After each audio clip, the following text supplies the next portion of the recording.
Hello everyone and welcome back to our European Journeyman series with Monaco. Now last time out we finished as league champions and the French Invincibles. It was an incredible episode where we managed to win the league in one game, qualify for the final of the Coupe de France in another, finish as Invincibles a game after that, and then win the Coupe de France in the fourth game.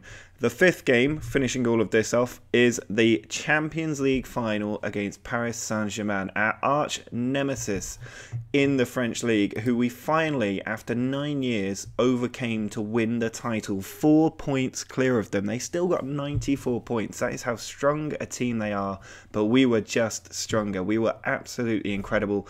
30 wins, 8 draws, 0 defeats. An incredible achievement. And now we need to back that up with a victory against PSG. One more time. We beat them twice in the league. We need to do it again now in this competition. They've twice beaten us in cup finals, so we need to make sure that they don't get a third time. For this match, it is our strongest possible 11, as you would expect. We are playing with Morata up top, who finished as the league's top scorer and the league's best player.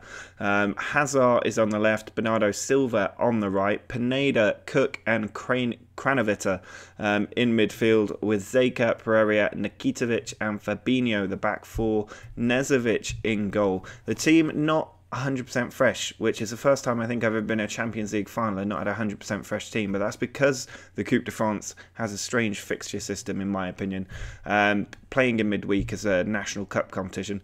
But it has left us where we are. PSG will be a little bit fresher than us. We need to make the most of that. I think they haven't played for 2 weeks now, so hopefully we can use that in our favour. They might be a little bit rusty. Players missing out today, you've got the likes of Azpilicueta and Thomas Lemar, who's just in the rehabilitation period of his comeback from injury. Vallejo, out injured. Really unfortunate he's missed this because he's been one of our biggest players this entire season.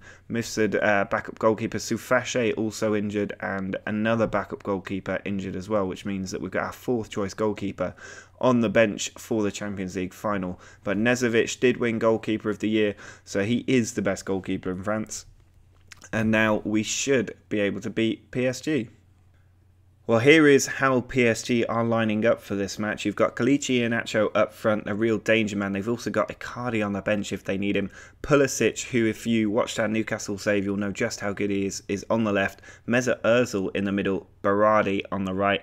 Horta, our player from Benfica, who we know how good he is in the middle, alongside Verratti, who is always excellent in this game. The defence a bit more unknown to me with Babic. I'm not sure who he is or if he's any good. Marquinhos and Varane a bit more known. Serge Aurier's a decent right back in this game, and they've got Rulli in goal, another former Newcastle man in there. So a very strong team, especially with a very strong bench as well. But our team is just as strong in my opinion, if not stronger. And this really is the two biggest clubs in Europe going up against each other. Well, there's the players lining up at Old Trafford for this Champions League final. It's a very exciting game, especially after being Invincibles. I'm a little bit nervous that we could lose this game now because PSG have a great history of just buggering us over. But there's Morata back to Kranovita, Cook to Nikitovic. Now Bernardo Silva turns to run at the PSG defence straight from kickoff, tries to find Hazard, but the attack peters out. And it looks like we are getting the early position after the kickoff, 60% at the moment in the first 3 minutes, but Fabinho getting booked very early on, and my fullbacks do have a history of getting 2 yellows. Now Serge Aurier sends it into Berardi, well cut out by Kranovita, but Horta picks it up. Now Marquinhos, over to Babic.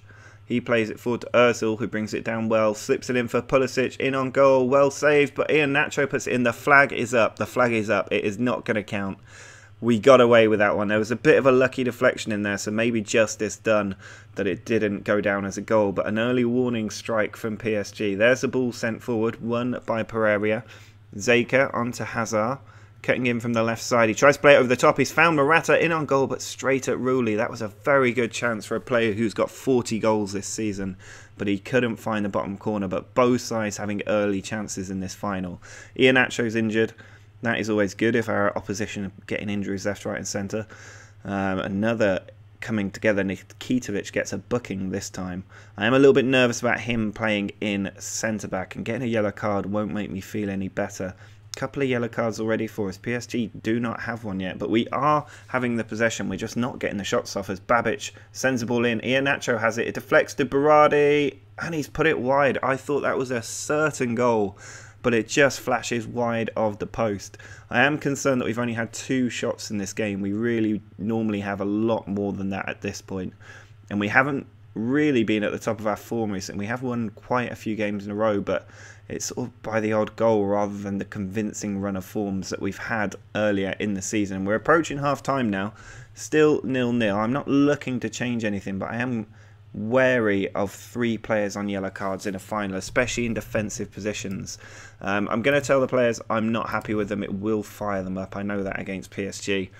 And hopefully we can go and have a better second half, because PSG definitely a better team, as Hazard trips up Berardi for PSG. We are really not playing that well at the moment. It's Ozil to Saito. Pereira cuts it out and finds Morata. Can we counter-attack? Bernardo Silva in a fantastic position.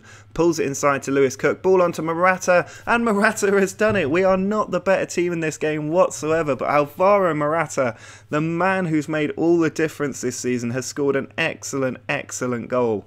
And we do now have the lead in the Champions League final, despite being completely outplayed by PSG.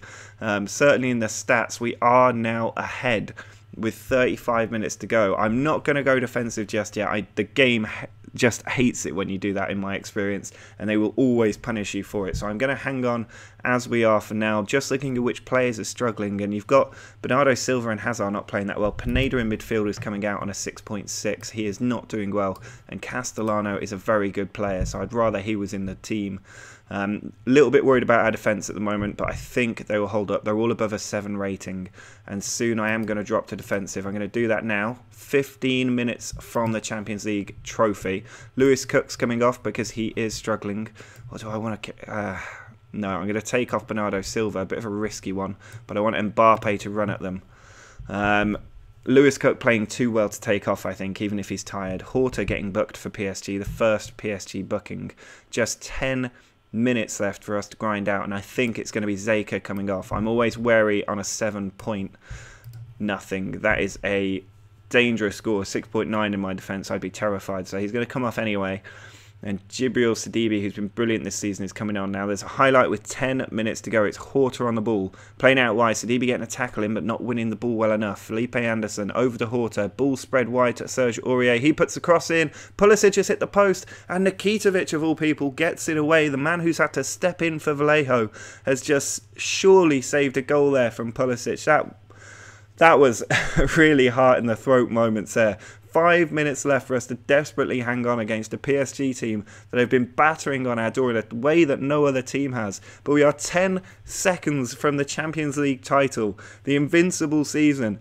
The free kick from Castellano goes just wide, and there it is. We have won the Champions League final. We've finished as an unbeaten team, and we've won the treble all in the same season, beating PSG in the final. Absolutely incredible stuff. So close there at the end, Christian Pulisic to getting the equaliser in, but we managed to hang on and win the Champions League, and I am absolutely ecstatic about that. That is up there with the Valencia win. Both times that we've won the Champions League have been incredible, and it means that a team that I have built has won 3 of the last 5 Champions League trophies. Monaco, Benfica and Valencia, all now European champions after I've been manager. Incredible stuff.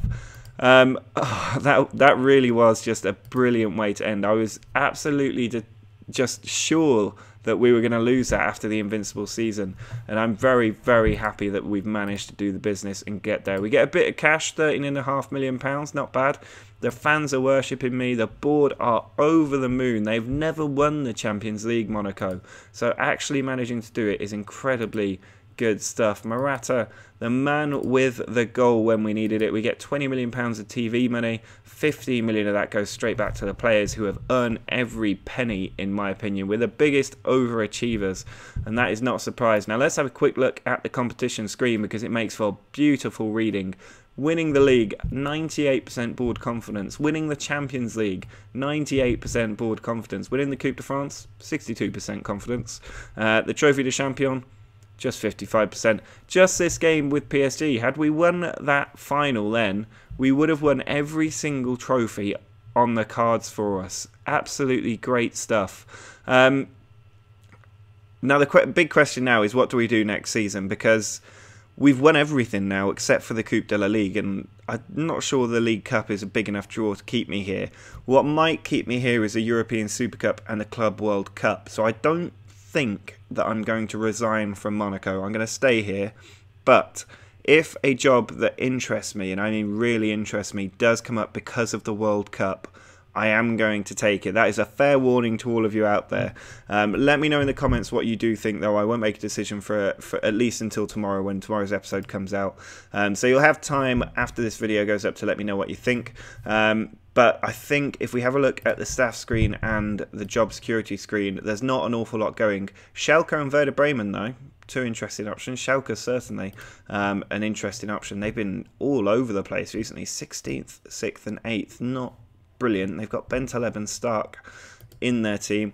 Marseille struggling, not interested in another team in League. I think that would be virtually impossible to overturn both PSG and Monaco, given where both those clubs are at the moment. But there's not too many other jobs looking insecure. The Madrid job we passed up on before taking the Monaco job. The Barcelona job we have been chasing for a long time. If that became available, I would take it.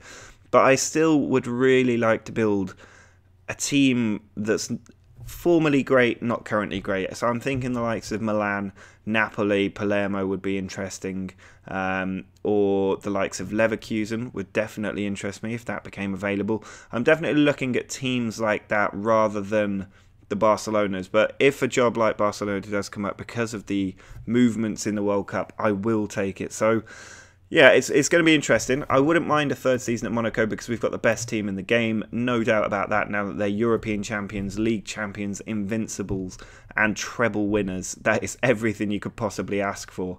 So yeah, I'm not too worried about moving to another club. If the job doesn't come up, I won't be resigning, but I will be looking as and when things become available. Now, if we have a quick look at the squad screen and the average rating, the big absence this season was Thomas Lemar, who was out for about 9 months. His ability now dropped down from 5-star to just 3.5 apparently. But these long-term injuries really can have a huge effect on players. So it'll be interesting to see how he comes back next season, what kind of player he is. He's still only 26 years old. He's still very young. So there's no reason why he can't be a great player again if he gets a bit of game time, which he certainly will with me as manager. Lewis Cook, definitely one of the biggest purchases. He is an unsung hero, and I don't think in the style of video that I put out you see the amount of work he actually does. He is so crucial in sort of the third pass before a goal, the fourth pass before a goal. He's always the one playing that little forward pass from midfield, and he really does do a brilliant job for us. He's worth all of the money we paid for him. Bernardo Silva, the man who stepped up to replace the injured Lemar. He's still only rated 3.5 stars as well, but he is absolutely incredible as a player. Last season he didn't really shine that much, but this season he has been brilliant. A 7.33 average rating, 32 games, 11 goals, 11 assists. I couldn't be happier, and for me, he was our star player this season. Pineda, also a very good player. We brought him in from Benfica. Our midfield really let us down last season, especially in the crunch games. These Benfica trio of Thiago Maia, Pineda and Cook all really made the difference this season. Morata will get the headlines. Getting 40 goals was something that no other player in the French league got anywhere near to. I think the next highest was 19 goals in the league. So that is really something. He made a big difference. But in midfield, you cannot underestimate the engine that we have in these players that we've put together. Mbappe, another player from the fringe, doing very well. I still don't think he's that good. Even at 23 years old, he hasn't come on enough in 2 years at the club. But he still did well, 9 goals and 3 assists, given he barely played up front. Also up there, Vallejo, a rock at the back. I would make him captain if I could, because he is so good. He is just easily the best central defender in the game, in my opinion. We signed him from Real Madrid when we were at Benfica, and then we paid £47 million to bring him to Monaco. Definitely worth the money. We strengthened the spine so well last season. I think the only other thing we could have done is bring in a goalkeeper, because Nezovic has been good, but he hasn't come on as quickly as I would have expected him to. Now, Fabinho, out for a long time with injury as well. He has really dropped as a player. He's 28 years old still, quite young. but he has dropped because of that long-term injury. I think a similar thing will happen to Thomas Lemar. Pereira, a very good player as well, came in alongside Vallejo, built an excellent partnership with him, just 23 years old. And important to remember, we signed him for £27.5 million. He is a very good purchase. Eden Hazard, the star January signing that really took us to the next level. He is incredible as a player. He didn't actually do as well as I thought he might do, but 7 goals and 8 assists in 16 games cannot be understated. He played 30 times for us overall this season in all competitions, 11 goals, 11 games, but he went a little bit absent in a lot of games this season. I took him off so much, but he still had a telling impact this season. Castellano, another one who I didn't play as much as I maybe should have. He played a lot last season, not so much this season, but a very, very good player. And it's so nice having a player of absolute quality sitting on the bench that you can just bring on. We only signed him for £6 million, and he has been incredible for us. But the star man, the big difference, Alvaro Morata, 29 years old. We knew exactly what we were getting when we signed him for £51 million. He's got 29 goals in 34 league games, 41 in 51 overall this season, with 17 assists, involved in 58 games, 58 goals in 54 games. Absolutely brilliant stuff from him. And he never really did it at Juventus either. That's a funny thing. He never kicked on. Then he comes to us and he absolutely steals the show. Brilliant stuff, and he really was just an absolute excellent signing. Thiago Maia, another solid player in defensive midfield, doing very well there. Who else have we got? Kranovita, another January signing who did well. He was what we needed in midfield. He came in and did the job there when Maia was injured. Zeka, another good player we signed at left back, 28 years old now, the Brazilian. Still a very good player, putting in phenomenal results, but without the valuation to go alongside it. Boris, the man who led the line last season, didn't really play that much this time.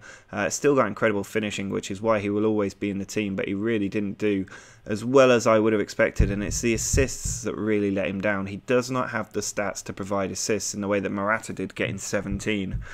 Sidibe, another brilliant player at fullback. Malcolm didn't really play. He was unhappy, wanted to leave the club. I've been trying to get rid of him. He won't go. So that's a bit of a sticky one, but he did contribute a couple of very important goals. Azpilicueta did a great job filling in at right and left back as it was demanded. Also retrained as a centre-back, which is hard to do at 32 years old, but he did it for us and it paid off. Sufashe, a good young player, but was injured, didn't really get that much game time. Nikitovic did very well, playing in the Champions League final and really making a telling difference, stopping that Pulisic chance. Nezovic, the goalkeeper, still improving, just improving massively this season, but he's not there yet. He's still only 2.5 stars average rating, but he's got all the potential in the world. I think he could be up to 200 in potential. When you look at his stats, he is brilliant at every position in goalkeeper. A goalkeeper needs to be good at. So overall, it's just been absolutely fantastic this season. We had that huge unbeaten run that went all the way from the start of the season, if it would load with the entire season, from the start of the season right down to April when we lost the Coupe de la Ligue final. We then lost to Porto 3-1, which didn't help. We lost to United 3-2, which also didn't help, but only 3 defeats on the way to winning the treble and an invincible season.